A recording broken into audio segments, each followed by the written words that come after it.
Tudo bem? Espero que sim. Vamos para a nossa leitura bíblica?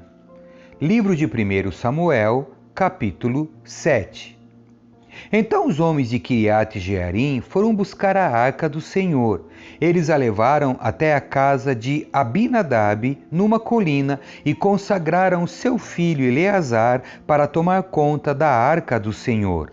A arca permaneceu em Quiriate-Jearim por muito tempo, 20 anos no total. Durante esse período, todo Israel lamentava à espera de alguma ação do Senhor. Samuel conduz Israel à vitória. Então Samuel disse a todo o povo de Israel: se de fato vocês desejam de todo o coração voltar ao Senhor, livrem-se de seus deuses estrangeiros e de suas imagens de Astarote. Voltem o coração para o Senhor e obedeçam somente a Ele. Então Ele os livrará das mãos dos filisteus. Assim, os israelitas se desfizeram de suas imagens de Baal e de Astarote e serviram somente ao Senhor. Então Samuel lhes disse: reúnam todo Israel em Mispá, e eu orarei ao Senhor por vocês. Eles se reuniram em Mispá e tiraram água do poço e a derramaram diante do Senhor. Também jejuaram o dia todo e confessaram que haviam pecado contra o Senhor. Foi em Mispá que Samuel se tornou juiz em Israel. Quando os governantes filisteus ouviram que os israelitas haviam se reunido em Mispá, mobilizaram seu exército e avançaram. Ao saber que os filisteus se aproximavam, os israelitas ficaram muito assustados. Não pare de clamar ao Senhor, nosso Deus, para que Ele nos salve dos filisteus, imploraram a Samuel. Então Samuel escolheu um cordeiro que ainda mamava e ofereceu ao Senhor como holocausto. Suplicou ao Senhor em favor de Israel e o Senhor o atendeu. Enquanto Samuel oferecia o holocausto, os filisteus chegaram para atacar Israel. Naquele dia, porém, o Senhor falou do céu com voz poderosa de trovão, provocando pânico entre os filisteus, e eles foram derrotados diante dos israelitas. Os soldados de Israel os perseguiram desde Mispá até o lugar abaixo de Bet-car, matando-os ao longo do caminho. Então Samuel pegou uma pedra grande e a colocou entre as cidades de Mispá e Gesana. Deu à pedra o nome de Ebenezer, pois disse: até aqui o Senhor nos ajudou. Assim, os filisteus foram derrotados e não voltaram a invadir Israel por algum tempo. Durante toda a vida de Samuel, a mão do Senhor esteve contra os filisteus. As cidades israelitas que os filisteus tinham conquistado entre Ecrom e Gate foram devolvidas a Israel, junto com o restante do território que os filisteus haviam tomado, e houve paz entre Israel e os amorreus naqueles dias. Samuel continuou como juiz em Israel pelo resto de sua vida. A cada ano, viajava pelo território e julgava o povo de Israel em 3 locais, primeiro em Betel, depois em Gilgal e por fim em Mispá. Então voltava para sua casa em Ramá, de onde liderava Israel como juiz. Ali, Samuel construiu um altar ao Senhor. Capítulo 8. Israel pede um rei. Quando Samuel ficou idoso, nomeou seus filhos para serem juízes sobre Israel. Joel, seu filho mais velho, e Abias, o segundo mais velho, julgavam em Berseba, mas não eram como seu pai. Eram gananciosos, aceitavam subornos e pervertiam a justiça. Por fim, as autoridades de Israel se reuniram em Ramá para discutir essa questão com Samuel.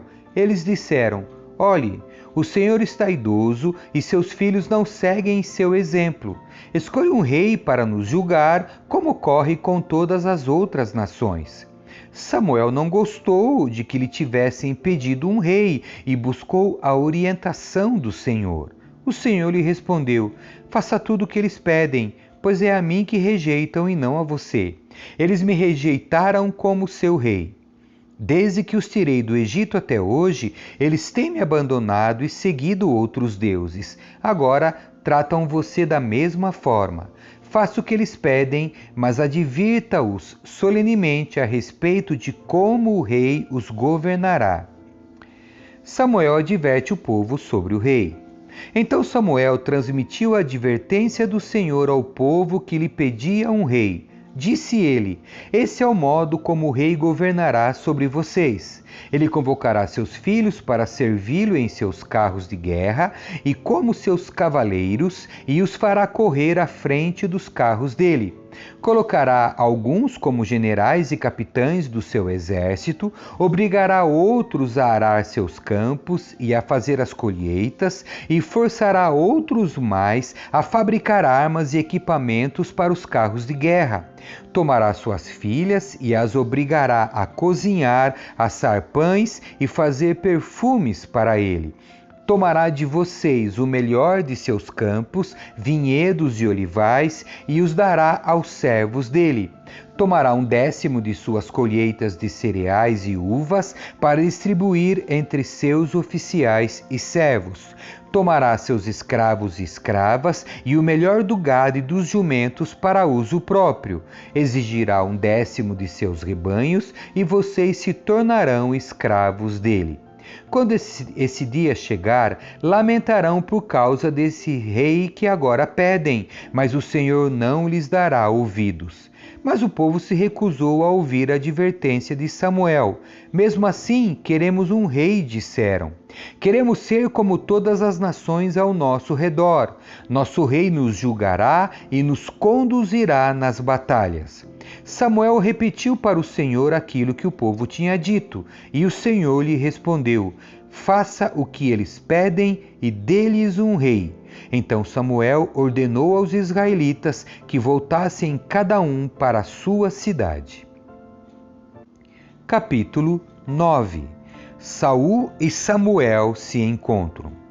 Havia um homem de alta posição chamado Quis, da tribo de Benjamim.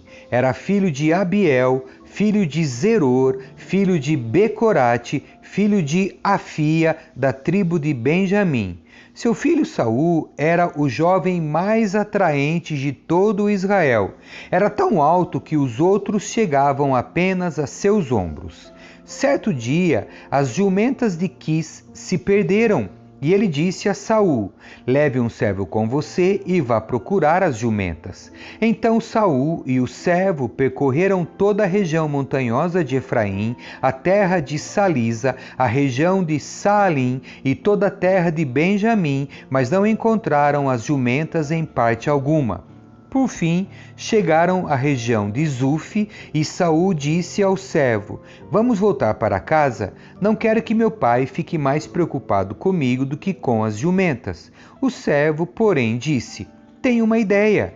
Nessa cidade mora um homem de Deus. O povo daqui o respeita muito, pois tudo o que ele diz acontece. Vamos procurá-lo. Talvez ele possa nos dizer para onde devemos ir. Saul respondeu: está bem, vamos, mas não temos nada a oferecer ao homem de Deus. Até nossa comida acabou e não temos nada para lhe dar em troca. O servo disse: tenho comigo uma pequena quantidade de prata. Pelo menos poderemos oferecer isso ao homem de Deus e ver o que acontece. Naquele tempo, em Israel, quando alguém queria receber uma mensagem de Deus, dizia: vamos perguntar ao vidente, pois os profetas de hoje eram chamados de videntes. Saul concordou: está bem, vamos. Então foram para a cidade onde morava o homem de Deus. Quando subiam a colina para chegar à cidade, encontraram algumas jovens descendo para buscar água. Então Saul e o servo lhes perguntaram: o vidente está aqui hoje? Elas responderam: sim, basta seguir em frente. Mas é preciso correr, porque ele acabou de chegar à cidade para realizar um sacrifício no lugar de adoração. Quando entrarem na cidade, tentem encontrá-lo antes que ele suba para a refeição no alto da colina. O povo não começará a comer até que ele chegue para abençoar o sacrifício. Subam logo, pois é agora que poderão encontrá-lo. Então chegaram à cidade, e quando entravam pelos portões, Samuel vinha na direção deles, subindo para o lugar de adoração. No dia anterior à chegada de Saul, o Senhor tinha dito a Samuel: amanhã, por volta desta hora, enviarei a você um homem da terra de Benjamim. Você o ungirá para ser líder do meu povo Israel. Ele os livrará dos filisteus, pois olhei para meu povo com misericórdia e ouvi seu clamor. Quando Samuel viu Saul, o Senhor disse: Este é o homem de quem lhe falei, ele governará meu povo. Saul se aproximou de Samuel na entrada da cidade e perguntou: O Senhor pode me dizer onde fica a casa do vidente? Eu sou o vidente, respondeu Samuel. Suba adiante de mim até o lugar de adoração. Ali comeremos juntos e pela manhã eu lhe direi o que você quer saber e depois poderá seguir viagem. E não se preocupe com as jumentas que se perderam há 3 dias, pois foram encontradas. Eu lhes digo que as esperanças de Israel estão centradas em você e sua família. Saul respondeu: Mas sou apenas da tribo de Benjamim, a menor das tribos de Israel, e minha família é a mais insignificante de todas as famílias dessa tribo. Por que o Senhor fala comigo dessa maneira? Então Samuel levou Saul e seu servo para uma sala de jantar e lhes deu o lugar de honra entre os convidados, cerca de 30 pessoas. Em seguida, Samuel pediu ao cozinheiro: traga o pedaço de carne separado para o convidado de honra. O cozinheiro trouxe a coxa do sacrifício e a colocou diante de Saul.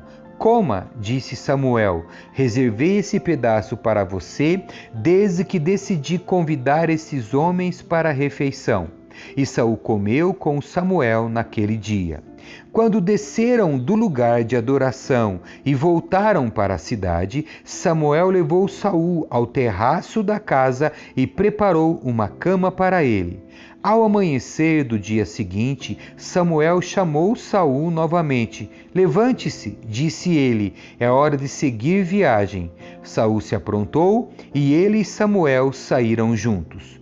Quando chegaram à saída da cidade, Samuel disse a Saul que enviasse seu servo adiante. Depois que o servo partiu, Samuel disse: Fique aqui, pois recebi de Deus uma mensagem para você. Amém. Que Deus abençoe sua leitura. Tchau.